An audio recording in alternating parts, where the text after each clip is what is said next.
Ethereum rebondit plus fortement, Bitcoin donc pourrait retracer et ensuite aller chercher des niveaux très importants. On fera également le point sur ETH-BTC. Donc avant cela, donc depuis lundi, j'ai fait un questionnaire. C'est pour savoir si vous êtes intéressé pour la création d'un groupe privé. Groupe privé, donc ça vous permet d'avoir des analyses, des conseils et des formations et d'autres choses. Le questionnaire prend littéralement 30 secondes et il y a 3 questions. Vous pouvez rester anonyme si vous le souhaitez. Merci à ceux qui l'ont déjà fait et merci à ceux qui le feront. Donc on peut passer avant peut-être au calendrier éco. Donc hier on a eu la création, le nombre d'offres d'emploi qui a été supérieur aux attentes. Le marché a apprécié parce qu'en fait apparemment chaque mauvaise nouvelle en fait économique, hausse en fait, on aura le NFP demain, NFP taux de chômage. Donc si le NFP est en baisse et que le taux de chômage en hausse, ça sera positif probablement pour les marchés, car pour le moment, on apprécie plutôt les mauvaises nouvelles. Les mauvaises nouvelles en fait prédisent en fait augmentent les probabilités d'une baisse des taux. Pour le moment, les marchés apprécient les mauvaises nouvelles sur les marchés, ce qui est paradoxal. Mais c'est vraiment à noter. Hier, on a eu création du nombre des annonces de l'emploi aux États-Unis. Aujourd'hui, on a le PMI mais services. On a eu le PMI des biens, c'était mardi, les chiffres définitifs. Donc c'est de août et on aura PMI à 4 heures et je trouve ce qui est important mais qui n'est pas considéré autant par les calendriers éco des différents sites, je pense que c'est les importations exportations. Tout simplement en fait importation exportation c'est ce qui fait en fait le PIB depuis le premier et le deuxième trimestre. Si vous regardez le premier trimestre, la part des importations dans le calcul du PIB a été négatif, donc on avait eu un PIB en baisse de 0,5 et au deuxième trimestre c'était l'inverse, la part en fait des importations dans le calcul du PIB était très positif. En fait, si vous regardez les importations, c'est simple.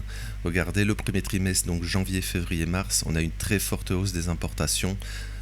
Et avril, mai, juin, une très forte baisse par rapport au mois précédent. Donc c'est ça qui a fait vraiment baisser le PIB au premier trimestre et augmenter le PIB au deuxième. Tout simplement, ça, je l'ai déjà dit plusieurs fois depuis également quelques semaines. Tout simplement, en fait, c'est l'anticipation des tarifs. Les entreprises ont anticipé les tarifs, ils ont importé en masse pour faire des stocks. Donc avant les tarifs. Les tarifs, souvenez-vous, c'était le 4 avril. Donc le 4 avril, c'était devant la Maison Blanche avec le tableau, avec les 20%, etc. pour chaque pays. C'était le 4 avril et les entreprises ont vraiment anticipé. Le deuxième trimestre, on était vraiment en baisse des importations, ce qui a soutenu le PIB. Alors, il faudra faire attention, on attend en hausse les importations pour juillet. Il ne faut pas l'oublier, juillet qui sera le premier mois du troisième trimestre. Donc ça sera à suivre. Mais maintenant, les entreprises devront refaire le stock parce que le but des tarifs, c'est que les entreprises reproduisent aux États-Unis. Mais tout cela prend du temps. Construire une usine ne se fait pas en quelques mois, voire plusieurs années. Ça fait en plusieurs années, ça dépend du domaine de éco. Mais maintenant, les entreprises vont réimporter avec des tarifs. En moyenne, c'est 18,6% en moyenne. Donc il y a des pays, c'est beaucoup plus, des pays, c'est moins. Mais tout ça, on a déjà vu dans les prix à production de juillet, ça crée de l'inflation. En fait, je le dis depuis plusieurs semaines, mais maintenant, on commence à en parler et il commence à avoir des inquiétudes là-dessus. En fait, on avait les chiffres, les chiffres sont disponibles, mais il faut regarder le détail des chiffres, c'est ce qu'on fait dans les points macro. Point macro qui va apparaître en haut à droite de votre écran, c'était point des stats éco de la semaine passée et de cette semaine également. Fin de la partie, faudra suivre cela, on en reparlera demain. Avant cela, on peut voir rapidement les inflows, outflows. On a des inflows sur Bitcoin, sur les ETF Bitcoin et Ethereum. Et hier et mardi, on a eu des outflows tout simplement. J'y reviens rapidement. Ici c'est Ethereum. Mais c'est similaire entre les deux. Et les liquidations, on aura des clusters ici. J'en parle depuis également. C'est disponible, c'est QuantGlass, c'est totalement disponible gratuitement, mais en fait on a des niveaux importants sur ces 114 000 et les 120 000 environ. Donc on va sur Bitcoin, je vais revenir dessus, donc 114 000 c'est ici, Voilà, je vais mettre ça, regardez, 114 000 c'est cette zone, 120 000 c'est cette zone, on est totalement dans des fair value gap. Donc pour le moment, Bitcoin fait quelque chose de positif, hein. Je vais corriger ça, hein, regardez, on a passé ce fair value gap ici, on va le mettre comme ça. Alors on a un fair value gap haussier maintenant, voilà, on peut faire rapidement comme ça ici, vert, voilà. Voilà, très léger. Voilà, donc on a créé, donc on avait un fair value gap baissier, on a créé fair value gap baissier ici, on l'a passé, on a créé un fair value gap haussier, ce qui est positif. Donc maintenant, peut-être aujourd'hui, on va revenir dedans, c'est totalement possible, avant le NFP, et peut-être que le NFP sera peut-être mauvais, et peut-être on fera une continuation haussière, tout simplement. Ce qui voudrait dire qu'on aurait un début de mois de septembre haussier. Donc personnellement, je trouve pas ça positif. En fait, on pourrait donc retaguer en fait cette zone, hein, on en avait parlé ce week-end, de fair value gap weekly. Donc peut-être qu'on va taguer, peut-être même début de semaine prochaine, retourner dedans. Et faudra faire extrêmement attention qu'on fasse pas un sommet descendant. Si un sommet descendant, si on se fait rejeter dans la zone ici, donc des 114 000, hein, c'est les points de liquidation ici. Hein, on en a, voilà, regardez, c'est ici. Tout ce point de liquidation. Donc si on se fait rejeter ici, on fera un sommet descendant et ce sera pas du tout positif. Ça voudrait dire qu'on fait. Alors, on fera peut-être ça, hein, comme ça, peut-être aujourd'hui on revient ici, on fait ça, on revient dedans, dans le fair value gap ici daily, et fair value gap weekly, hein, le rectangle rouge. Et là, en cas de rejet, il faudra faire attention de ne pas faire un sommet descendant, tout simplement. On pourrait faire sommet descendant, et là, l'objectif, ça sera donc continuation baissière. Voilà, continuation baissière ici. Et donc aller rechercher le plus bas de lundi, hein, enfin, et le plus bas du mois pour le moment. Plus bas de la semaine, plus bas de lundi, plus bas du mois de septembre. Voilà, il faudra faire extrêmement attention à cette zone, je pense.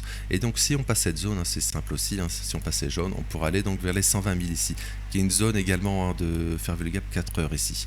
Voilà, donc pour le moment, on n'y est pas, hein, bien sûr. Regardez ici, voilà. Donc pour le moment, c'est plutôt cette zone qui sera intéressante, hein, cette zone ici qui sera vraiment intéressante à observer. Moi, je pense qu'on ira parce on s'est arrêté juste avant ici. Voilà, on crée un fair value gap daily, donc je pense qu'on peut peut-être retourner aujourd'hui, pourquoi pas, chercher le plus bas d'hier dans ce fair value gap pour ensuite faire une continuation haussière ou avant tout simplement, hein, aller directement dedans. Mais pour le moment, on ouvre, hein, la journée, on va dire, on retrace début de journée, on consolide, c'est vraiment évident sur Ethereum, on va y aller tout de suite justement. Sur Ethereum, regardez, hop. Donc Ethereum, on a une belle réaction, hein, hier. Voilà, parce que Ethereum, on le dit également, en tant qu'il garde son fair value gap daily ici, on spécule à la hausse. Donc là, personnellement, j'en parle, hein, depuis plusieurs semaines aussi, hein. Voilà, sur Ethereum, moi j'avais échangé des bitcoins contre Ethereum à ces niveaux ici. Voilà, c'était ici, hein, sur la prise ici de février, du plus bas qui était ici, une prise de liquidité ici. Donc je suis passé sur Ethereum. Donc Ethereum, je suis à l'achat, hein, maintenant je suis à 90% à l'achat de la position, 90%, et 10% en short. En fait, ici j'avais pris des profits ici. C'était au plus haut d'annuel ici, voilà, ici j'avais pris exactement. Donc j'avais vendu donc 30% de la position et je l'ai passé en short. Et ici donc le 30 août, donc c'était je l'ai dit, hein, pendant le brief. Voilà, c'était ici, donc c'était le vendredi ici, sur la prise de liquidité à 3300. J'avais donc repris donc 20% à l'achat, donc maintenant je suis à 90% de la position à l'achat et 10% à la baisse en short. En fait, tout simplement, si ça baisse, je gagne des ETH. En fait, je manage mon risque. En fait, je reste à l'achat sur du moyen long terme, en swing, hein, je fais du swing, hein, je fais pas du day trading, ce genre de choses, scalping et autres.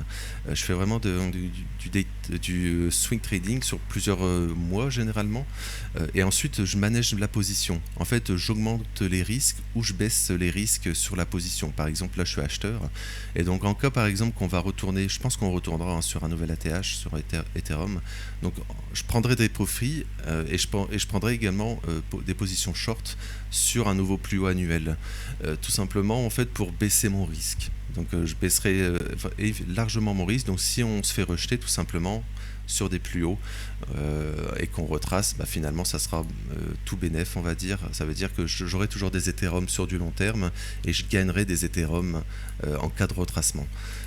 Mais ça, on en reparlera bien sûr. Voilà, et c'est également donc le contenu, hein, dans le groupe privé pour le moment. Si je crée un groupe privé, donc ça sera bien sûr sur le groupe privé, ce genre de choses, avec des détails, des graphiques, etc. On va dire un fichier propre et non juste des commentaires comme maintenant. Voilà, donc fin de l'aparté. Donc attention, hein, on pourrait donc retracer sur ETH. On ne fait pas de fair value gap parce qu'en fait on n'a pas créé de fair value gap sur Ethereum ici. Voilà, donc Ethereum assez fort. On a juste ici, hein, mais on l'a déjà retagué ici. On a envoyé plus bas, enfin également ici, hein, voilà. Mais pour le moment, on passe ce niveau, donc c'est intéressant.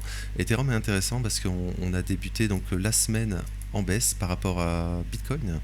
On a donc été chercher les plus bas de la semaine passée et pour le moment on retrace à la hausse. Donc Ethereum très intéressant.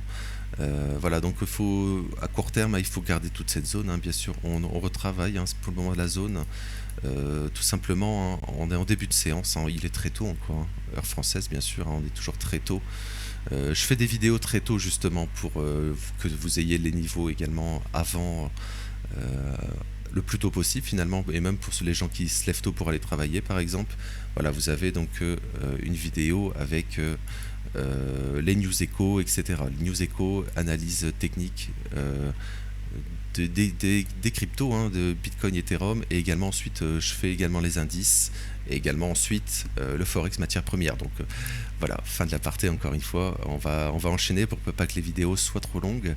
Voilà, donc pour le moment on retrace, mais c'est très intéressant ce qu'on a fait sur Ethereum parce que tout simplement on consolide en fait comme ça. Et moi je pense qu'on est en train de probablement de faire on fait une consolidation ici, on fait une manipulation et je pense qu'on fera une continuation haussière, hein. Voilà, ça à suivre bien sûr, mais cette consolidation est très jolie en fait sur Ethereum. On range en fait, on fait un range en fait, on ne fait pas un rejet comme ça, on fait un range en fait, on ne fait pas grand chose. Et là, début de séance, on va un peu plus bas et peut-être ça sera une manipulation pour une continuation haussière, ce que je pense. Voilà, donc pour le moment, alors sur Bitcoin on fait un peu la même chose et donc on va terminer sur ETH BTC. ETH BTC donc également a bien rebondi. Alors sur Ethereum, pour revenir rapidement, en fait on s'arrête, hein, juste avant cette prise ici. Voilà, on s'arrête juste avant ici devant tous ces points d'intérêt. Donc je pense qu'on peut peut-être prendre de la force comme ça pour aller faire une continuation haussière et faire un breaker ici, breaker bullish, ça serait très intéressant ici. Regardez ici, ouais, toute cette zone, et donc si on fait ça, on pourrait bien rebondir sur Ethereum. Et donc si on retourne sur ETH BTC, en fait on ferait la même chose, hein, on est dans la zone aussi ici, on va dire pour un breaker ici, on retravaille. Alors il faut vraiment accélérer ici pour faire une continuation haussière, ce que je pense que ça sera le cas parce qu'on s'arrête encore juste avant ici, hein. J'ai déjà dit le fair value gap mensuel sur ETH BTC. Voilà, pour le moment, il y a une belle réaction. Donc, il y a un petit fair value gap ici, il faudra faire attention. Voilà, il est très léger. Mais voilà, pour le moment, on a une belle réaction, hein. Je pense qu'on garde ce fair value gap haussier ici sur ETH BTC. Donc, pour moi, l'objectif, c'est toujours aller faire une continuation haussière. Voilà, donc je pense que je vais m'arrêter là pour aujourd'hui. Donc encore une fois le questionnaire en description, donc merci à ceux qui le feront. On a donc également le Discord, hein, le lien du Discord en description. Donc je vous souhaite donc une bonne matinée, à tout à l'heure pour le brief indice et merci.